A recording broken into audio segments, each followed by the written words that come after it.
And we are off, you guys. So happy Monday, y'all. We're gonna go over Mortgage 101. We have a whole list of classes this year that we're gonna be sponsoring, that we're gonna be holding. It's going to be everything. We are off, you guys. So happy Monday, y'all. We're gonna go over. Sorry about that. Let's see here. It's we have technical difficulties the very first day. You gotta love it. So far this year we're going to be doing HECMs next week. So basically reverse mortgages, renovation loans. We're going to go over life of the loans. This is coming up in the next 13 weeks. It's going to be the curriculum for the entire year. 1031 exchanges. We're going to be doing condos, jumbo loans, appraisals, trust attorney's going to be here. We're going to go over rates, recessions in real estate. We're going to have a credit expert come in. We're going to talk about technology like home bot, list reports, MBS highway. And then we're going to have non-QM come in as well to teach about that. So it's going to be great. Really excited to be able to present all that to you guys. And yeah, let's see here. For some reason, there we go. Mateo was front and center on my screen. All right, so I'm going to share my screen, you guys, and you guys just follow along. I'm gonna try to go as quickly as possible so y'all don't have to be here all day long. Mortgage 101. So loan limits in San Diego, okay, across the nation, there's loan limits. Every single region has a different limit, all right? You cross the border going over to Riverside, they're going to have different loan limits that they can do to keep a conventional or an FHA or VA loan in place. Conforming loan limits, all right, 726,200. So that's the loan limit that you can go up to stay within conforming guidelines. From 726 in San Diego County to 977,500, you are in a high balance loan limit. So you start having more restrictive guidelines for high balance loans. Down payments change. You have reserves change. They become much more restrictive. The pricing changes on those loans as well. They are a little bit more expensive than conventional conforming loans. So if we can keep it under that 726, that's great. If not, we're jumping into more expensive loans that have higher rates. Anything over that limit of 977,500, you're talking about jumbo loans. And jumbo loans is a whole nother animal, you guys. It's got a lot of different rules, regulations. Every bank that you deal with has different rules that they use. So we when we have to get into that realm, we have to take a look at the person's qualifications and find the right match for them. And if we're able to avoid it, sometimes we create two loans in order to avoid the regulations for a jumbo loan, because those rules, they're a lot more restrictive. Everything from your debt to income levels, which with a conforming loan limit, you can go up to 50% of your total income, right? With a conventional loan. With these jumbo loans, some of them will cap you out at 40 to 43%. So it's significantly lower amount of money that you can borrow based off of your total income. So we take a look at that, and it's something that once we get the application, once we calculate all the income, we're able to figure all that out. We can split the loan up, maybe do a small second on there and keep the first at that 977,500 to keep it within that limit so that we have much less restrictive guidelines. So every single unit too will increase that loan limit, you guys. So if you're looking for a 4-unit, you're over $1.5 million that you can spend, right, and still be in those conforming 5% down loan limits, right? If you're going to be living in there. Sorry, if you're going to be looking at a 4-unit, it's a little bit different.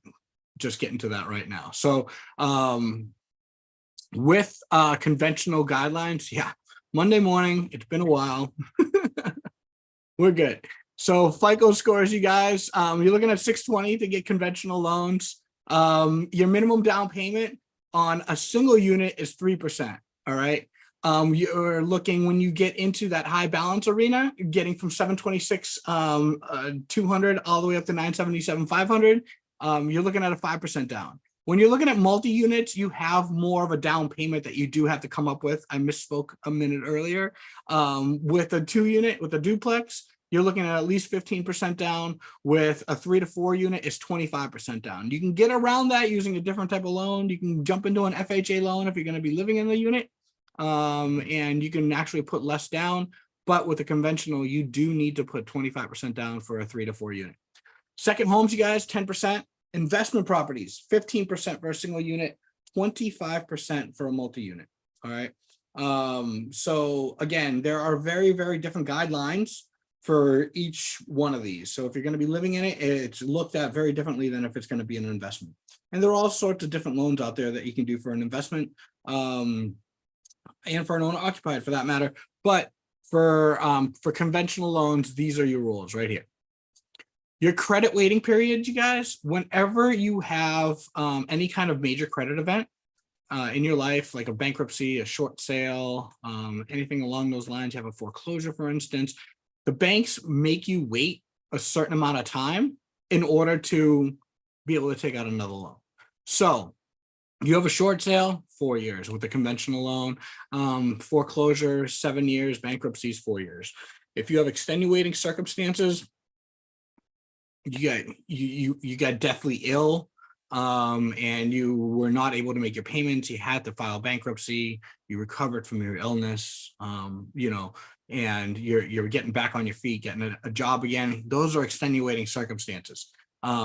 Something like getting a divorce and having a horrible ex that didn't make their payments on time and forced you into bankruptcy, that's not extenuating, unfortunately. So there are different reasons and rationales, and that's something that the underwriters have to review. Mortgage insurance, you guys, you don't put 20% down on a home loan, you have to pay some mortgage insurance. And what that is it basically, it's an insurance against someone defaulting on that loan, right? So if somebody, just think about it, you're only putting 3% down to purchase a condo, and the economy goes south, people start losing their job, you lose your job, you can't pay for your condo anymore. What's to stop you from walking away from a 3% down loan? Not much. So the banks require you to buy this mortgage insurance so that you cover the costs if the housing prices come down and they're not able to sell it for what you owe on it. They have this insurance in place to cover the difference for them.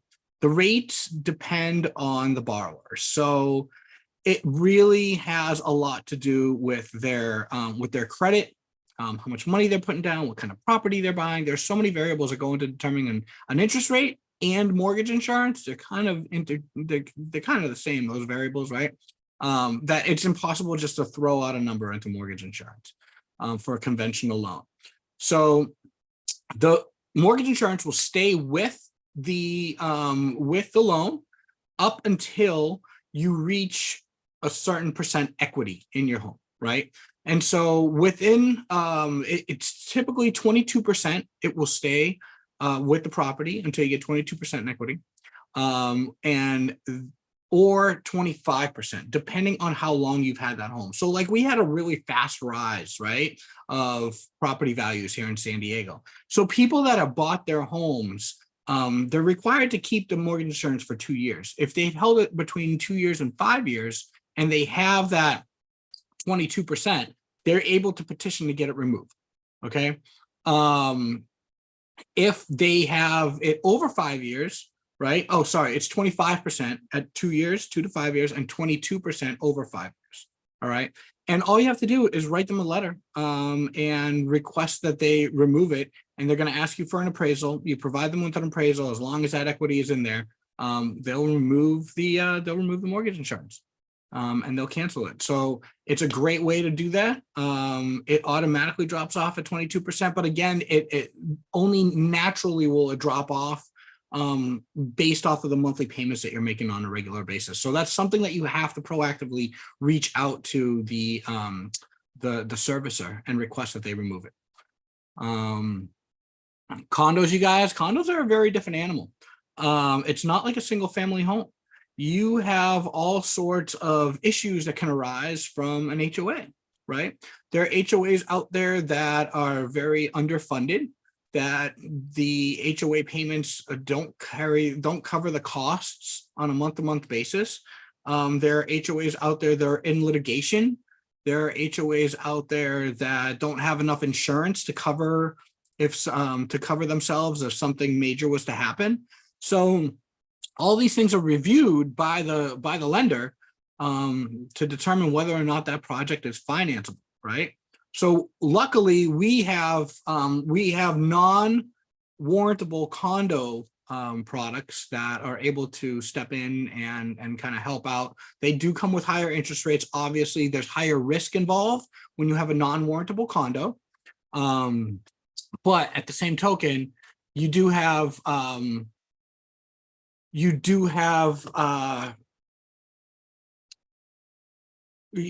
the ability of getting those done in advance with us. So if you have a condo that you're thinking about making an offer on, reach out to Matt and I, and we can reach out to the HOA, order those documents, and get that condo pre-approved.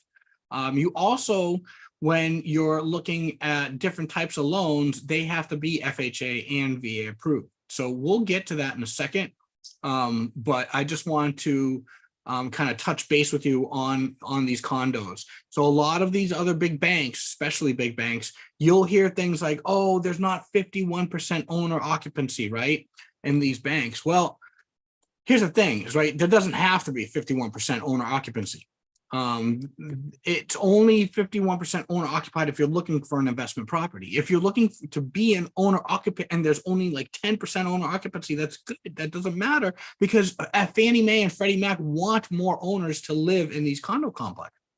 And so it's all right. But these other banks, they set up their own rules. They're called overlays, right? And they set up their own guidelines, and they say, hey, we don't want to touch these if these conditions are present. And so that's one of them that you hear very often.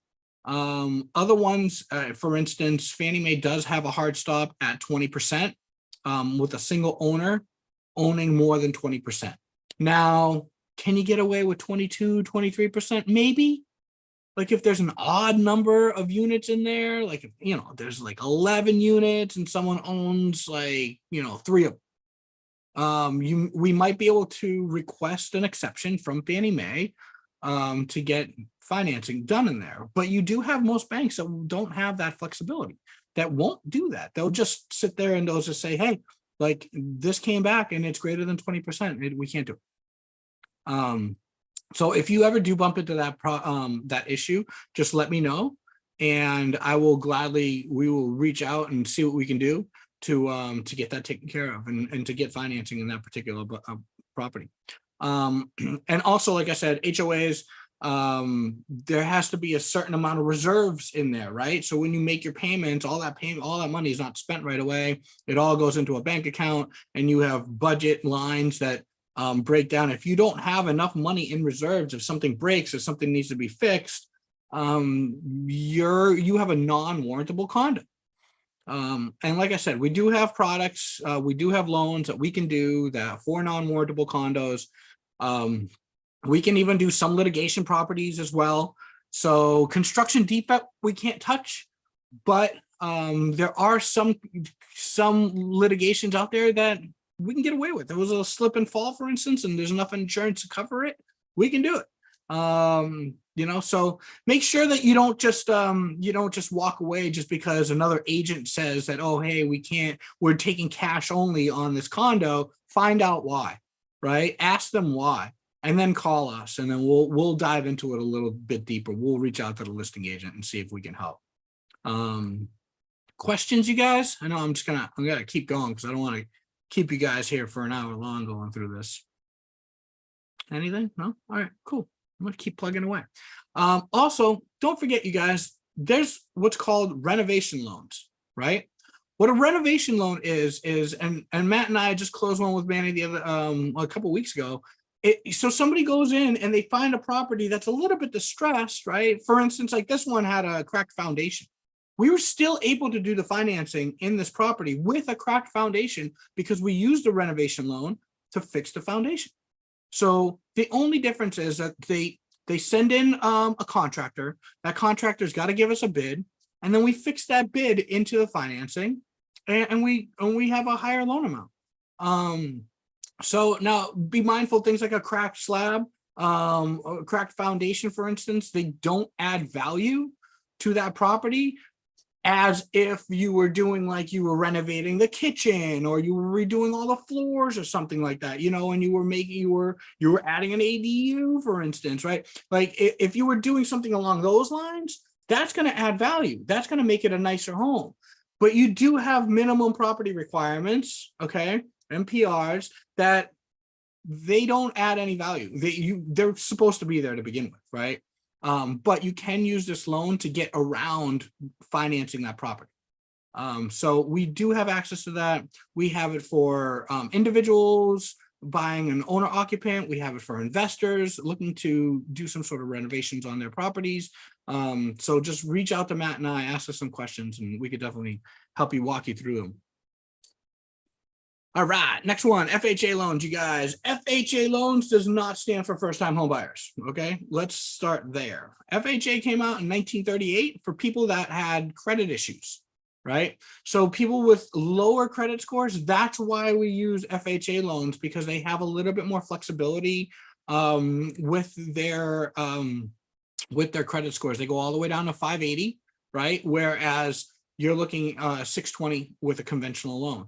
And they also don't have as many adjustments to the interest rates based off of the credit, right? So if you do have lower credit with a conventional loan, your rates are going to be significantly higher. With our loan, with an FHA loan, you're only going to have adjustments to the interest rates once you like dive under that 620 mark. Between that 580 and 620, there are some adjustments. And again, that's because of the risk involved, right? So FHA loans have the same loan limits, right, that conventional loans do. You do need a slightly higher credit score in order to get into the high balance loan arena. So if you're trying to get up to 977, 500, you do have to have we won't take a 580. And the 580, in all honesty, that's our own internal guidelines. Like there are banks out there that'll touch somebody with an FHA loan all the way down to 500. I don't know what kind of interest rates they'd be offering, but FHA's actual limit is 500. Ours is 580. That's something that Movement set up. Minimum down payments, 3.5%, right? And the nice thing about that is that you can use that 3.5% for a multi-unit. And that's where my head was at when I first started chatting earlier. But you can use that 3.5%. So if you move in and you buy a duplex, you can put 3.5% down on a duplex, and you can use the other rents to help offset that debt. Now, mind you, with an FHA loan, you get into the 3 and 4 families. You hear so many people talking about these house hacks all the time, right? Like, oh, let's use a FHA loan to buy a multifamily. And I'm going to use all the rent to kind of offset my debts. I'm going to be able to qualify for so much more. Well, keep in mind, with the 3 to 4 family unit, FHA has got their own regulations, their own guidelines set up that those other empty units, the other rented units, have to cover the entire mortgage. All right. You're not going to find that in San Diego, not with the prices that we have here. It's very, very hard. I think it's impossible, to be honest with you, to find a place in San Diego, a 3 to 4 unit that is priced the way that they're priced, and to have the other 3 units or the other 2 units in a 3 family pay for the entire mortgage. It's not going to happen. And it is an owner occupied loan. So you can go looking for it in Oklahoma, Missouri. Maybe it might work out there, but you got to move into it. That's the only problem. So down payments, loan limits, same. Careful when you cross that county line. Those have very, very different limits. They're like in the 600s, aren't they, Matt? I believe for Riverside County, it's 605 for FHA loan limits right now. So they're even lower than the conventional loan limits in this county. So careful if you're looking for FHA financing in Riverside County, give us a shout. Make sure that the numbers add up. So be mindful, you guys, about that. It's bitten our clients before, and we don't want that to happen. They didn't realize it, and we didn't know they started looking up there. They just started going up to Temecula out of nowhere. So, all right, must be owner occupied, like I mentioned, short sales and foreclosures and bankruptcies. Remember, they were a little bit longer with conventional loans. With FHA loans, I told you this is all credit based, right? So it's really geared for people that had these credit events in their lives, that have lower credit scores. They have shorter waiting periods as well. So where we have to wait 4 years, say for a bankruptcy in a conventional loan, you only have to wait 2 in for an FHA loan. It helps people get back into the housing game a lot quicker. And then, of course, it could be refinanced down the road into a conventional loan. All FHA loans, you guys, come with mortgage insurance, right? So that's one of the things that it stays to the life of the loan. You can't really get around it. And then they charge 1.75% of the loan amount up front. Okay. It gets tacked onto the loan amount, right? So that money basically goes into a huge pool, and it is set aside just like the mortgage insurance, right? That a conventional pays when you don't put 20% down. This mortgage insurance, that money goes into a pool to protect the lender, right? The government did just lower the amount of monthly mortgage insurance to 0.55. So now we're actually, like before, if you were under 700, we'd automatically go FHA. Now, even if you're over 700, depending on what the mortgage insurance look like, we might go FHA. It might make more sense because we know we're going to refinance the loan anyways, but your monthly payments are going to be a little bit less. So we'll do the math, we'll figure it out, and we'll see what makes most sense for someone if they're not putting a lot of money down, and we'll figure out the least expensive way of financing the property. So it does stay for the life of the loan, but again, it'll get removed once it gets refinanced, and you do have enough equity in there. There is that misconception, right? That FHA loans and VA loans are so much harder. They're so much riskier. Like, don't be scared of these loans. The only difference, and I hear it about appraisals all the time. Oh, the appraisals going to come in lower because they're so much more nitpicky with government loans. That's not necessarily true. They're just as nitpicky with conventional loans. If they see a fence that's leaning over in the backyard, they'll call it out on both loans. If they see exposed wiring, or they see damage to the exterior of the house because termites have eaten it, right? They may call that out if it's something that's really prevalent, and they might call it out in both ways. But with government loans, they do look at more health and safety issues. They want to make sure that the house that they're financing, that they're giving money for somebody to live in, is a safe home. They don't want wires hanging out of the wall. They don't want like a wobbly handrail walking up the stairs into the entrance for somebody to possibly break off and fall. So that's what they're looking at. They're kind of looking at big stuff. They're not looking at little teeny stuff here and there, right? With FHA loans, you guys, be careful. There's another really funky nuance to them. You can't put in an offer on an FHA on a property that was just purchased within the last 90 days. So if it's a flip, you can't be submitting an FHA offer until the 91st day. All right. So just keep that in mind. It's their flip rule. They're the only ones that have it. I have seen some jumbo products out there that have the same rule, that will not allow for flips. But that's on an investor to investor basis. It's a bank to bank basis. So, and I mean, we have, last time I looked, it was something like 23 different brokered banks, and then almost a dozen different in-house banks that we deal with that are investors in our loans. So we do all the direct underwriting for them. We process the loan, we underwrite the loan, but then we wind up handing it off to these bigger banks when we're talking about jumbo loans, not conventional FHA and VA. We service all of those loans ourselves. We don't service jumbo loans.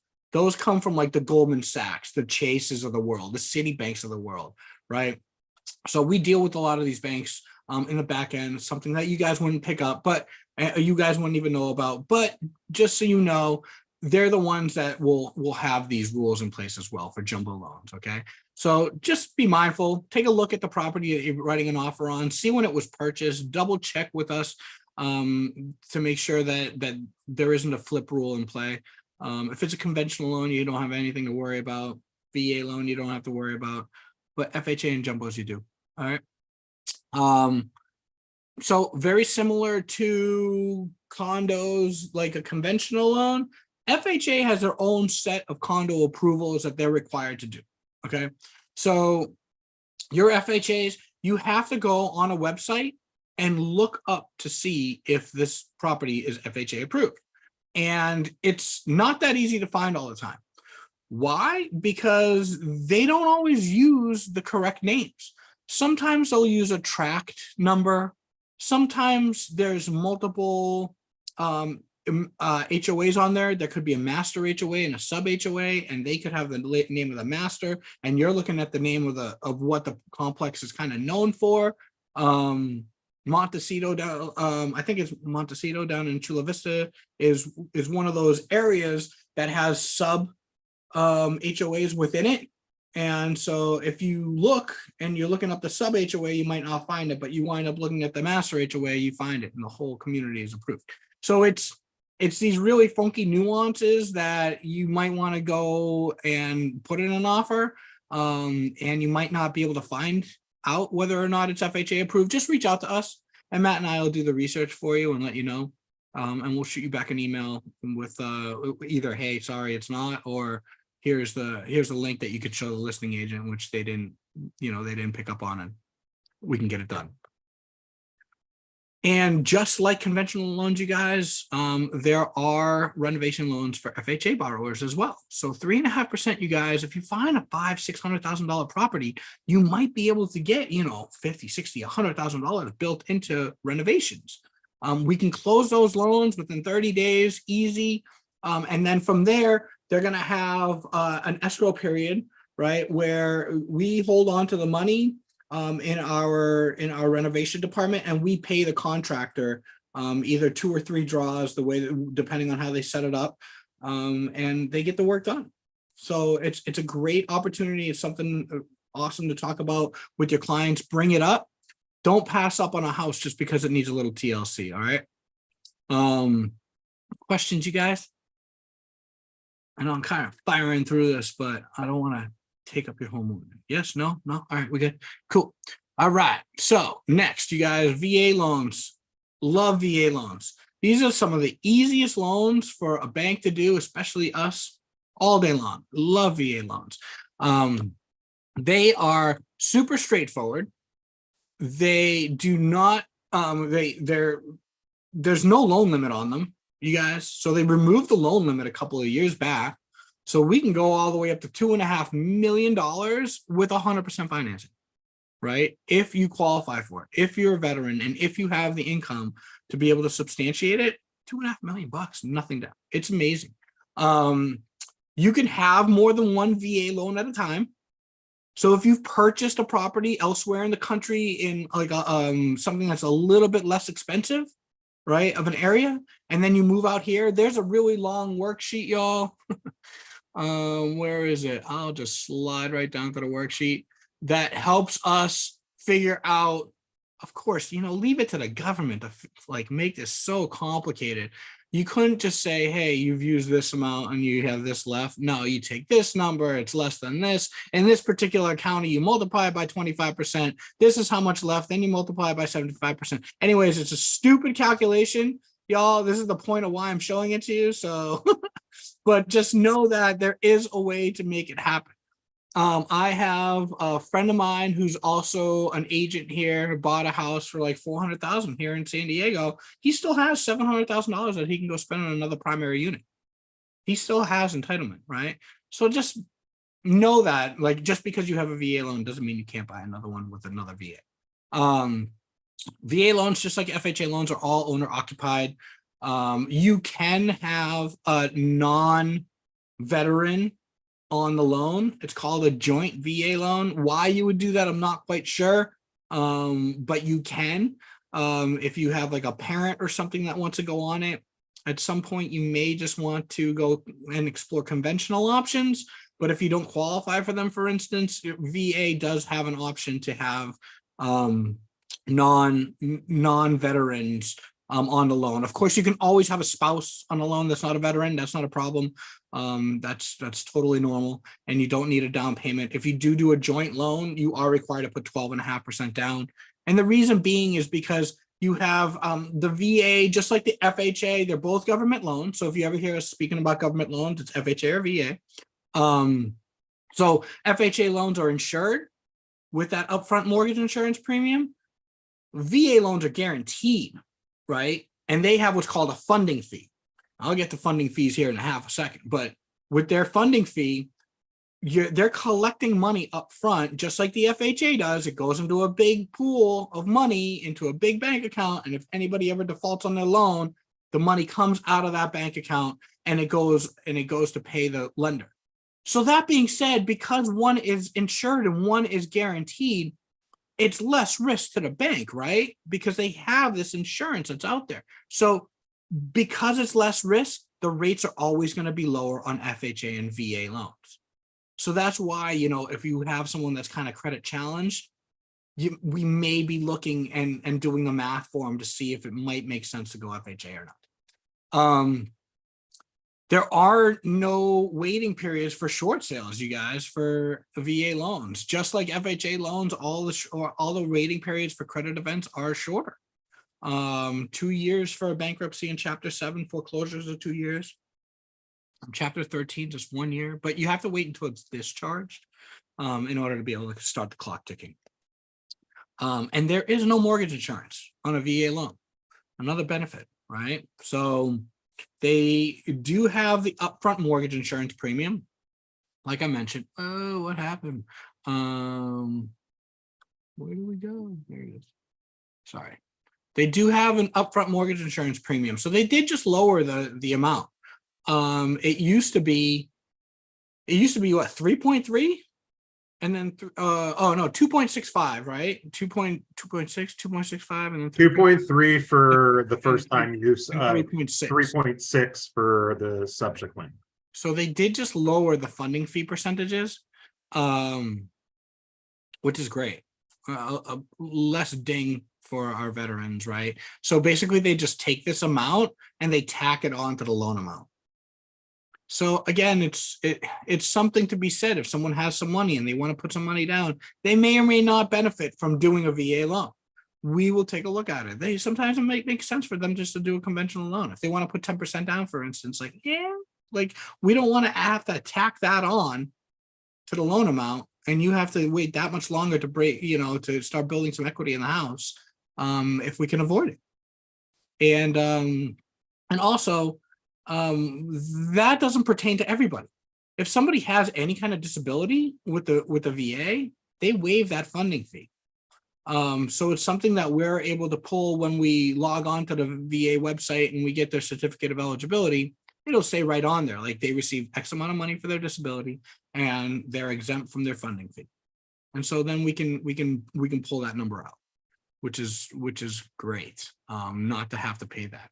When somebody, a veteran, winds up refinancing their property, they don't pay this full amount anymore. It's called an interest rate reduction refinance loan. It's an IRL for short. They pay 0.5% for the fee. And another thing, because one of the owners of Movement, which is we're a private bank, we're a direct lender. He's a veteran. He's made it his mission to give back to veterans as much as possible. We're the number 6 VA lender in the country, you guys. If that says anything, we're huge when it comes to across the board, right? We don't charge veterans anything to do their loans for them.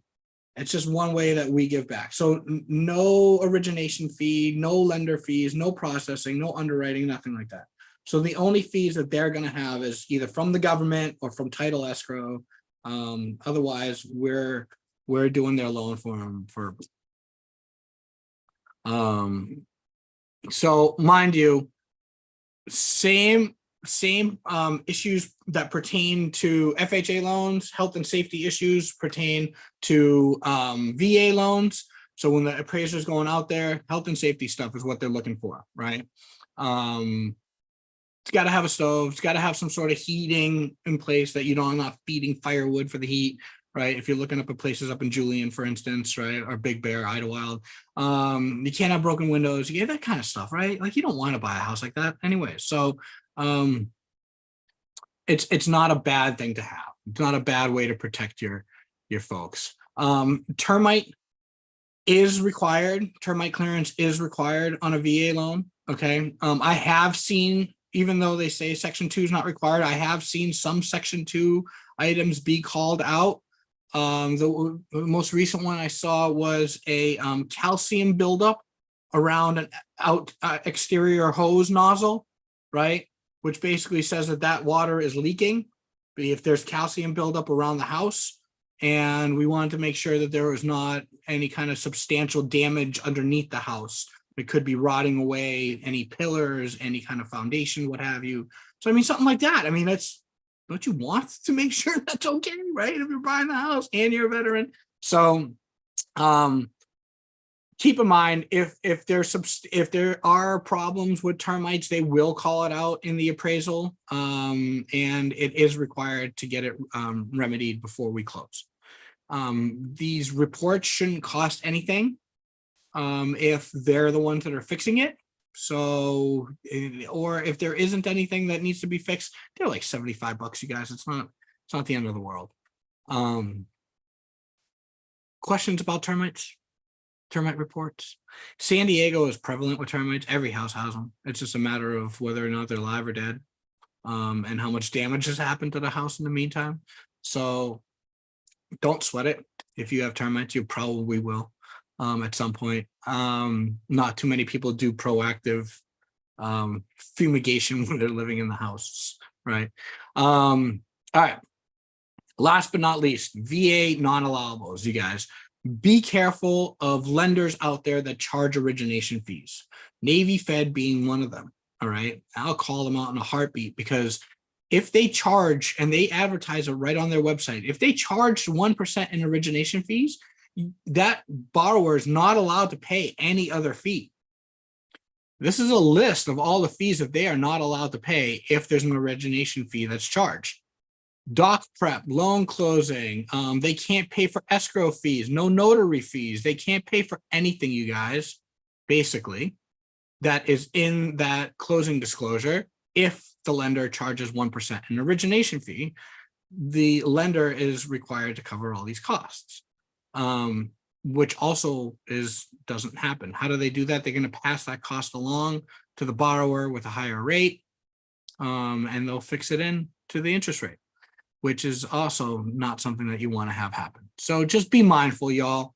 And then just like FHA loans, you guys, VA loans have their own website that you have to go to check if they're VA approved. Just reach out to me and Matt, and we'll take a look at it for you. Because again, just like those FHA loans, these VA loans, sometimes they put the track number, sometimes they put like a lot number. They'll put the address in there. They'll put they'll put like an HOA name in there. It's just no rhyme or reason. I've seen things misspelled in there. Like when I go searching for things, I will intentionally misspell something to see if I can find it. I had one up in Escondido that was like that. I'm just like, y'all, they put the I and the E backwards. It was there. It was approved. It just nobody could find it, and they knew that there were VA loans being done in there, but they couldn't find it on the VA website, and I found it switching to INE. So just be mindful. That's it, you guys. That's the basics of loans, mortgages. I've got a lot more in store for you guys. We're gonna go through the jumbo loans. Don't miss that one. That one's gonna be really good, because that's going to expand your mind and understand that there's so many other options besides these cookie cutter conventional and government loans. There's a lot of really creative financing out there. That's our job to figure it out based off of that client's overall financial picture, right? but I want to make sure that you guys are aware that these things are out there. And we're going to be covering that as well this year. So stay tuned for more. Next week, we're going to be going over reverse mortgages, HECMs, home equity conversion mortgages, and how they're impacting people over 62, man. Like I sat through this and my mind was blown, right? Bernie, you want to talk about mind blowing, right? I'm 47 years old. I bought my house 4 years ago. I am looking at 15 more years until I turn 62, at which point I can stop paying my mortgage.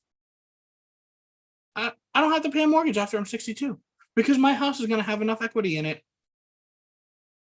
Don't you want that for your clients as well? If you're talking to people that are my age, in their mid to late 40s, 50s, right? You don't have to pay for your home for more until after you're 62. And we're going to go over all the ins and outs of that next week. So thank you guys so much for your time. I really appreciate it. Looking forward to seeing you guys in the office here soon. And yeah, that's Thank all you I very got. much. Thank you. Thank you, Eddie. Thank you, guys. You bet, you guys. Okay. Talk to you soon. Have a great day. Thank you. Bye.